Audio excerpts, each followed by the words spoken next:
the Holy Spirit. Amen.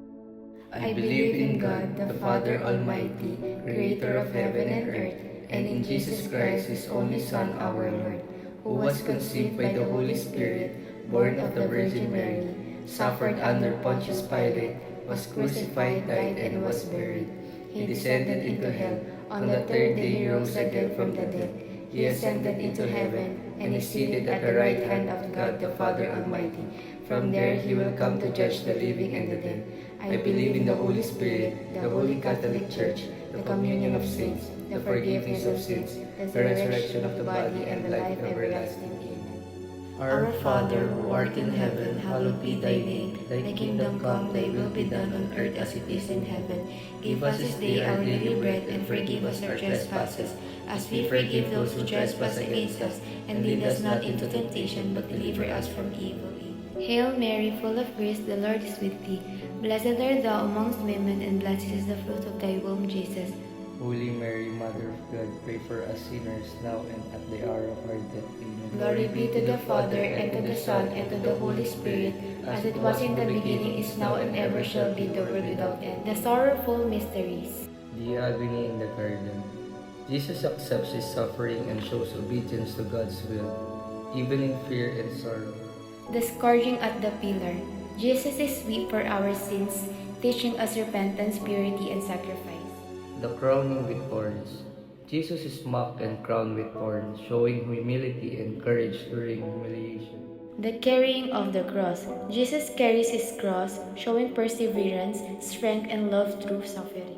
The crucifixion. Jesus dies on the cross to save humanity, the greatest act of love and sacrifice. Hail, Holy Queen, Mother of Mercy, our life, our sweetness, and our hope. To thee we cry, poor banished children of Eve. To thee we spend our sighs, mourning and weeping in the valley of tears.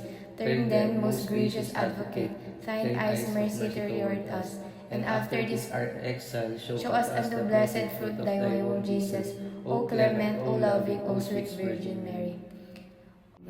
O God, whose only begotten Son, by his life, death, and resurrection, has purchased for us the rewards of eternal life, grant, I beseech thee, that while meditating on these mysteries of the Holy Rosary of the Blessed Virgin Mary, we imitate what they contain and obtain what they promise, through the same Christ our Lord. Amen. In the name of the Father, and of the Son, and of the Holy Spirit. Amen.